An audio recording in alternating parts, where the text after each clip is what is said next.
Hello welcome in की study 1024। ये है क्लास 12 की एक्सरसाइज 1.1।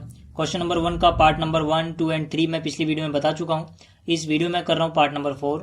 तो देखिए यहाँ पर हमें डिटरमाइन करना है कि हमारी जो रिलेशन है वो रिफ्लेक्सिव, सिमेट्रिक एंड ट्रांजिटिव है या नहीं है। तो पार्ट 4 में हमें एक रिलेशन कैपिटल आर गिवन है in set capital Z. In set Z का मतलब है कि जो रिलेशन है वो from set Z to set Z है, जहाँ पर जेड क्या है, जेड है सेट ऑफ ऑल इंटीजर्स। जो डेफिनेशन है रिलेशन की वो है R is equal to x comma y such that x minus y is an integer, यानी कि x माइनस वाई एक इंटीजर होना चाहिए। तो जैसे कि जो रिलेशन है वो इन सेट जेड है, तो हम कह सकते हैं कि जो रिलेशन होगी वो एक सबसेट होगा जेड क्रॉस जेड का। अब बात करते हैं पहले कि ये रिफ्लेक्सिव है या नहीं है। अब देखिए कोई भी रिलेशन कैपिटल आर जो कि सेट ए में है उसको हम रिफ्लेक्सिव बोलेंगे अगर a comma a belongs to R for all small a belong to capital A, यानी कि जितने भी एलिमेंट हैं जो कि सेट ए को बिलोंग करते हैं उनके लिए उनका डबलेट यानी कि वो दो बार यहाँ पर रिलेशन में होने चाहिए। और दूसरी बात, जो यहाँ पे सेट ए है ये वो सेट होता है जिसके अंदर रिलेशन है, ठीक है। तो ये हर क्वेश्चन के हिसाब से बदल जाएगा। जैसे कि जो हमारा क्वेश्चन है उसमें हमें जो सेट दिया हुआ है वो क्या है, कैपिटल जेड, तो हमें ए की जगह जेड दिया हुआ है।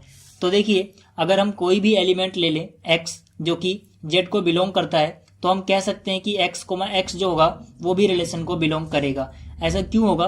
क्योंकि देखिए जो रिलेशन की डेफिनेशन है उसके हिसाब से x माइनस वाई एक इंटीजर होना चाहिए।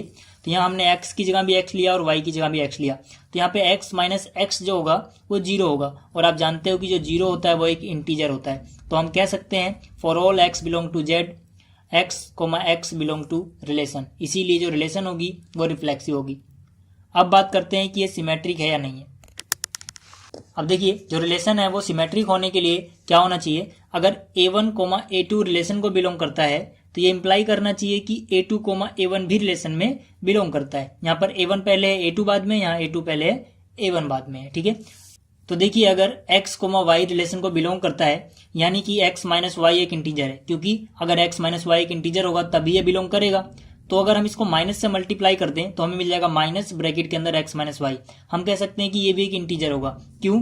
क्योंकि देखिए अगर x माइनस वाई एक इंटीजर है तो इसको माइनस से मल्टीप्लाई करने के बाद भी वो इंटीजर ही रहेगा। अगर x माइनस वाई पॉजिटिव रहा होगा तो माइनस से मल्टीप्लाई करने के बाद बस वो नेगेटिव बन गया होगा, रहेगा तो इंटीजर ही।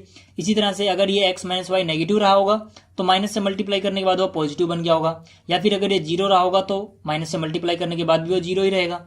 तो मेरे कहने का मतलब है कि अगर x माइनस वाई एक इंटीजर है तो माइनस से मल्टीप्लाई करने के बाद भी वो एक इंटीजर ही रहेगा।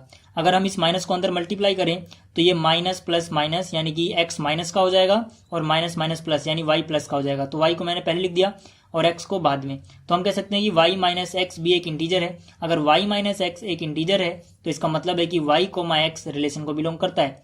तो शुरुआत में क्या था, x कोमा वाई, और यहाँ में क्या मिल गया, y पहले आ गया z बाद में, यानी कि y कोमा x। तो हम कह सकते हैं कि जो रिलेशन है वो सिमेट्रिक है। अब बात करते हैं कि जो रिलेशन है वो ट्रांजिटिव है या फिर नहीं है। तो देखिए रिलेशन ट्रांजिटिव होती है अगर a1 कोमा a2 रिलेशन को बिलोंग करता है एंड a2 कोमा a3 भी रिलेशन में बिलोंग करता है। तो ये इंप्लाई करना चाहिए कि a1 कोमा a3 भी रिलेशन में बिलोंग करेगा। यहाँ पे खास बात क्या है, ये देखिए इसका जो सेकंड एलिमेंट है वो a2 है, इसका जो फर्स्ट एलिमेंट है वो a2 है। तो यहाँ पे a2 दोनों में कॉमन है। अगर आप जो कॉमन है वो भूल जाओ तो आपको मिलेगा a1 और a3, और यहीं पे वो a1 और a3 बच रहा है, ठीक है ना। यानी कि a1 और a3 हमें लाना होता है कि वो बिलोंग करता है। तो यहाँ हम कैसे करेंगे, देखिए मान लेते हैं कि x comma y and y comma Z relation में बिलोंग करता है, जहां पर x y z जो है वो इंटीजर्स हैं। तो देखिए x कोमा वाई तभी बिलोंग करेगा जब x माइनस वाई एक इंटीजर रहा होगा, ठीक है। मान लेते हैं कि वो इंटीजर है n1, यानी कि x माइनस वाई की वैल्यू आ गई n1, इसको इक्वेशन 1 बोल देते हैं। इसी तरह से अगर y कोमा z रिलेशन में बिलोंग करता है तो हम कह सकते हैं कि y माइनस जेड एक इंटीजर रहा होगा, ठीक है। उस इंटीजर को बोल देते हैं n2, कोई भी इंटीजर होगा उसे n2 बोल देते हैं, ठीक है। तो यहाँ से y माइनस जेड की वैल्यू हो गई n2।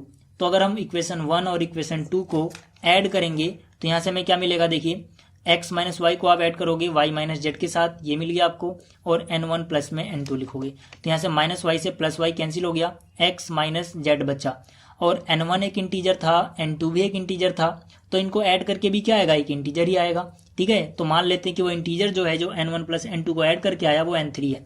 तो हम कह सकते हैं कि x माइनस जेड एक इंटीजर यानी कि n3 है। तो अगर ऐसा है तो हम कह सकते हैं कि x और z भी रिलेशन में बिलोंग करते हैं ना, क्योंकि n3 एक इंटीजर है। तो यहाँ पे हम कह सकते हैं कि जो रिलेशन होगी वो ट्रांजिटिव होगी, क्योंकि अगर एक्स वाई और वाई जेड बिलोंग कर रहे थे तो इन्हीं की वजह से क्या आ गया हमारे पास एक्स जेड। यहाँ पे देखिए वाई दोनों में कॉमन, इसको आप भूल जाओ, शुरू का एक्स और लास्ट का जेड हमें मिल गया। तो जो रिलेशन है वो ट्रांजिटिव भी है। तो इस वीडियो में इतना ही। उम्मीद आपको ये क्वेश्चन समझ में आया होगा। अगर आपको ये वीडियो अच्छी लगी है तो इसको लाइक करें, शेयर करें एंड इस चैनल को सब्सक्राइब करें। Thanks for watching and good bye.